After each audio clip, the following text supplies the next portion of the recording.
When your husband gifts your $2 million yacht to another woman, you're supposed to cry, right? I didn't. I smiled.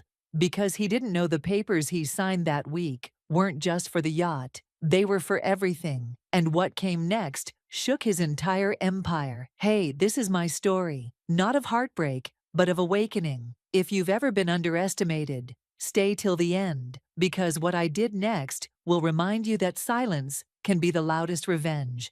Like, share, and subscribe for more stories where betrayal meets poetic justice. I used to think that when you love someone deeply enough, you become safe from betrayal, as if your loyalty could build a wall strong enough to keep the lies out. For years, I believed that. My husband and I built everything together, from the ground up. I remember the days when we shared instant noodles in our tiny apartment, dreaming about the empire we'd one day create. And we did. The company, the homes, the luxury, it all came from long nights, shared sacrifices, and the kind of faith that makes you blind. I thought we were partners.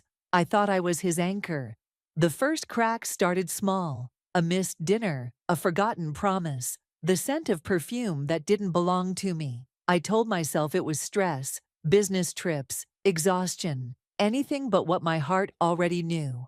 You don't want to believe the person who held your hand through storms could become the storm itself. But lies have a way of slipping through even the smallest cracks, and soon they became waves that drowned me quietly. Then came the yacht, the very same yacht I had spent months designing.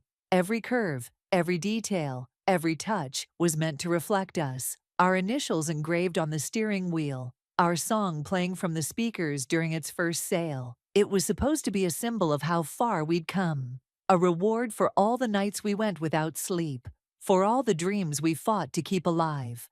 I called it serenity. He called it ours.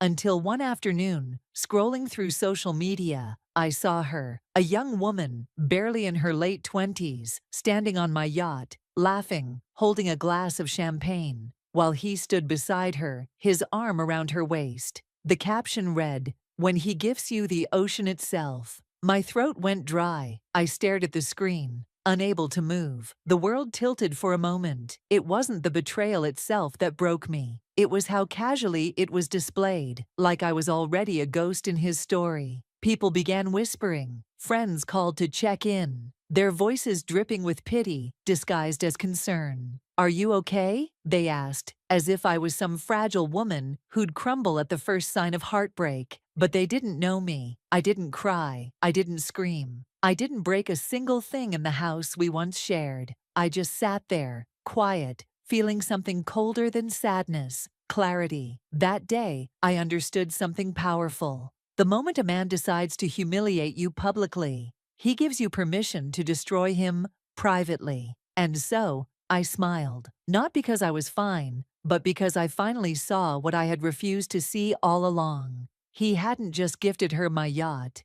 He had handed me the key to his downfall. He just didn't know it yet. After that day, silence became my closest companion. I didn't confront him, at least not yet.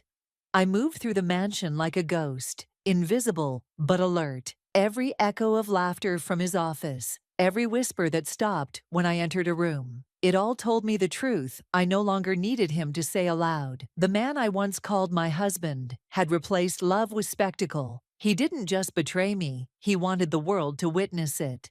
The first time I saw their faces splashed across the tabloids, I almost laughed. Billionaire power couple. Meet the new queen of luxury. The words were poison, wrapped in gold. They wrote about her beauty, her charm, how she'd brought new life into his world. As if I were the ghost haunting his past. There were photos too, the same yacht, docked at a marina under the sunset. My husband stood beside her, both of them holding champagne glasses, the same way we once did after signing our first deal. Only this time, it wasn't partnership they were celebrating. It was my humiliation, broadcast for everyone to see. At business events, people would glance at me, then look away too quickly. Some offered tight smiles, others whispered behind their hands. I could feel it. The pity, the gossip, the unspoken question in their eyes. Why hasn't she left? They didn't know that sometimes walking away too early means leaving without your power. I wasn't about to give him that satisfaction. I wanted him to think I was broken, defeated, while quietly I began to rebuild something far more dangerous: control. Still, even the strongest heart has moments of weakness. One evening, I made the mistake of watching a video clip someone sent me. It was from a private event, a celebration on the yacht, the one that used to be mine. She was wearing my robe, my gold silk robe, with the embroidered initials. They were laughing about how romantic it was that he gifted her the yacht his ex-wife had decorated. My hands shook as I watched, not because of pain, but because I realized how small they both were, building their happiness on borrowed things. The next morning, my lawyer called. He had seen the news too. His tone was calm, but underneath, I sensed the same cold fire I felt. He made a mistake, he said simply. That yacht isn't legally his to give. I remember smiling faintly and whispering, "Good. Then let's make sure the world knows it." From that moment, every humiliation became fuel. Every whisper became a reminder. I started showing up again. Board meetings, charity galas, luncheons, with my head high, wearing the same confidence he tried to strip from me. People started to notice. "She looks stronger," someone murmured once. They had no idea that strength wasn't new. It was just finally visible, because the thing about public humiliation is, it doesn't destroy you. It defines you. It draws a line between who you were before and who you're about to become. And as I watched my husband bask in his shallow glory, I realized the storm wasn't outside anymore. It was in me, quiet, steady, and ready to strike. After the world finished laughing, I stopped hiding. That's when something in me changed. Not loudly, not with revenge-filled speeches or tears, but quietly, like the tide pulling back before a storm. I began to plan, not to hurt him, but to take back what I had built, what was rightfully mine. Because while he was busy showing off his new prize, I was gathering every piece of evidence he'd forgotten existed. I spent long nights at my desk, going through old files, business contracts, joint ownership papers, every dotted line he'd ever signed without reading, because he trusted me. He used to joke that I was the brain behind the empire, and he was the face. I smiled at the memory, because it was true. Every business expansion, every yacht, every property, they all bore my signature somewhere. He had given me more power than he could ever imagine. And now, that power would become his undoing. I called my lawyer, Martin, a quiet, loyal man who had been with us since the early days. When I told him I wanted to review all our marital assets, he didn't ask why. He just nodded. "It's time," he said. He helped me trace every investment, every asset hidden under shell companies, every property registered offshore. And do you know what I found? The yacht wasn't just mine. So were three of his most valuable business assets. He had used my trust, my name, and my legal credibility to grow his empire. He thought I was naive. But what he didn't realize was that I had the paper trail to prove that I was the empire. Every morning, I played my part perfectly, calm, polite, indifferent. I even congratulated him on his new relationship once, just to watch his face twist with confusion. I think that unsettled him more than any argument ever could, because nothing frightens a guilty man like a woman who doesn't beg for answers. Behind that calm mask, I began repositioning everything. I transferred certain accounts to trusts, restructured partnerships, and rewrote ownership filings, all within legal bounds. He'd never notice. He never paid attention to details, especially when his ego was being fed. One night, I sat in my study, staring at the final document, a transfer of control over our holding company. All it needed was his signature, and I knew exactly how to get it. A simple tax update meeting, a few prepared forms, and his arrogance would do the rest. I almost laughed at how poetic it was. The same arrogance that made him betray me would now make him sign away everything. It's strange how quiet revenge can be. There's no shouting, no chaos, just soft keystrokes, calm pen marks, and steady breathing. He thought he'd stolen my dignity by gifting my yacht to his new girlfriend. What he didn't know was that I was already rewriting his story, and this time I was the author. And when the world saw the ending, they wouldn't call it revenge, they'd call it justice. It was a warm Saturday evening when the invitations went out. My husband and his new girlfriend were hosting a party to celebrate new beginnings. The headline on the glossy card read, "An Evening on the Ocean. The Serenity Returns." The name made my stomach twist. Serenity. My serenity. The yacht I had named after the peace I once thought I'd found with him. And now it was being used to flaunt their betrayal under moonlight and champagne. I could have ignored it, but something in me, something sharper than pain, whispered, "Go." Not as the wounded wife, not even as the victim, but as the woman who owned every inch of what they thought they possessed. I didn't need to make a scene. The truth was already written, tucked neatly in a folder of documents, waiting to change everything. When I arrived at the marina that night, the air smelled of salt, perfume, and vanity. Cameras flashed as the guests arrived, each one eager to be seen near power and gossip. I stayed at a distance for a while, watching as they smiled for the photographers, as my husband slipped his arm around her waist. She was wearing diamonds, probably bought with the same company funds I had recently moved into my trust. As the music swelled and laughter filled the air, I made my entrance, quiet, composed, in a white dress that reflected the yacht lights. Every head turned. The murmurs spread faster than the ocean breeze. I saw his expression falter, the confident grin slipping just a little. He hadn't expected me. That made it even better. "Darling," he said through gritted teeth as he approached, "I didn't know you'd be here." "I'm sure you didn't," I replied softly, handing him an envelope. "I thought you might want to see this before the speeches." He blinked, confused, before opening it.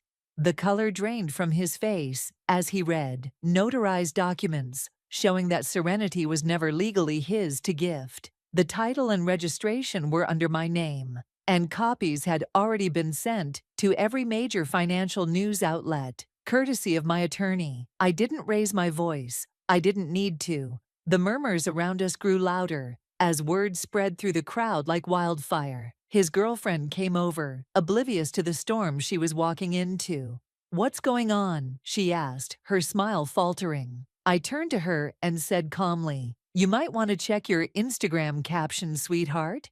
The yacht you're celebrating on? It's not his gift, it's mine." She froze. He stammered, desperate to explain. But there was nothing to say. The music dimmed. Reporters moved closer, sensing the story of the year unfolding before them. I looked at him one last time, the man who once made me feel small, and simply said, "Enjoy the party.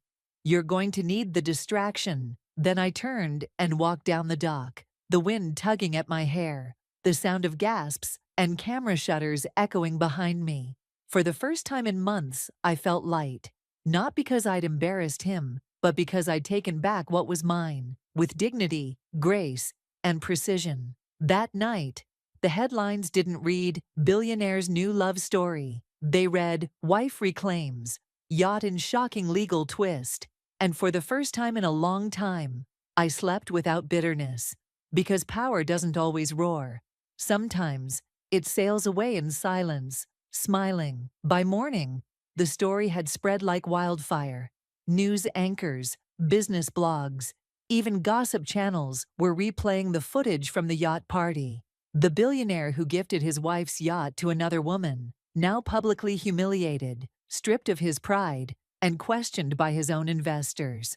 But while the world was busy laughing at him, I wasn't celebrating. I was focused. Because that yacht was just the beginning. I remember sitting by the window that morning, sipping my coffee, watching the sunrise shimmer across the ocean.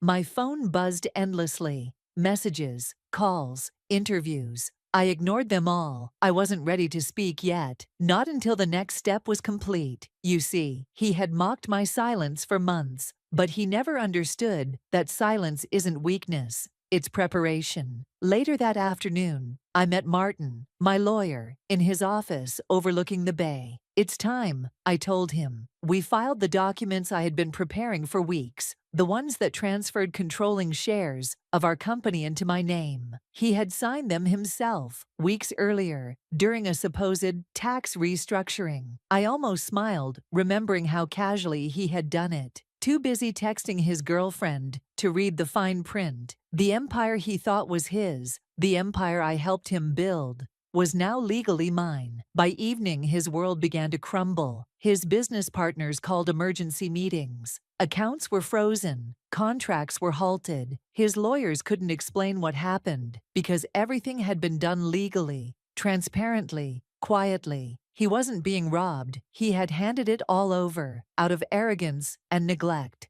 The man who once looked at me as a possession was now realizing he was the one who'd been owned all along. He called me that night, his voice cracked with disbelief. You planned this?" he asked. "No," I said softly. "You did."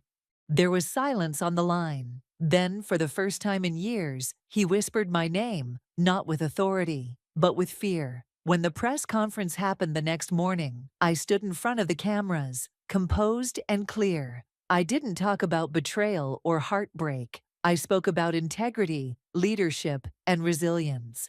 I announced a rebranding of the company, a new direction under my leadership. The audience applauded, not because I was vengeful, but because I was powerful without needing to shout. Behind the flashes and applause, I saw him standing in the crowd, pale and broken, the girlfriend nowhere in sight.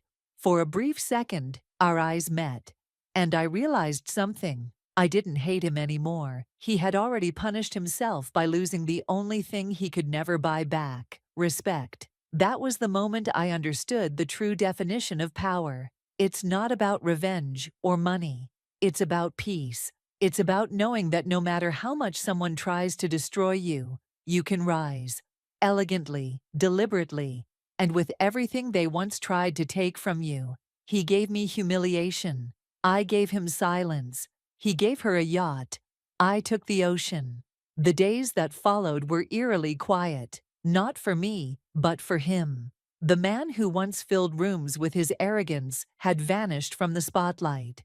His calls to investors went unanswered. His social invitations declined. The media that once adored him now devoured him. Every headline painted the same picture: a fallen mogul, a cautionary tale. And through it all, I remained silent, not out of pride, but peace. Because when someone digs their own grave, you don't interrupt them with explanations. I would hear things through whispers. His girlfriend had left town, taking whatever gifts she could pawn. His penthouse had been seized. The staff who once bowed at his presence now worked for me. Some even apologized, quietly, for how they used to look through me like I was invisible. I didn't hold it against them. People see what they're told to see. And he had always been good at putting on a show. The company adjusted to my leadership faster than anyone expected. Maybe because they saw something in me they hadn't before. Calm strength, the kind that doesn't need validation. I no longer felt the need to prove myself, to shout over his shadow. I simply worked.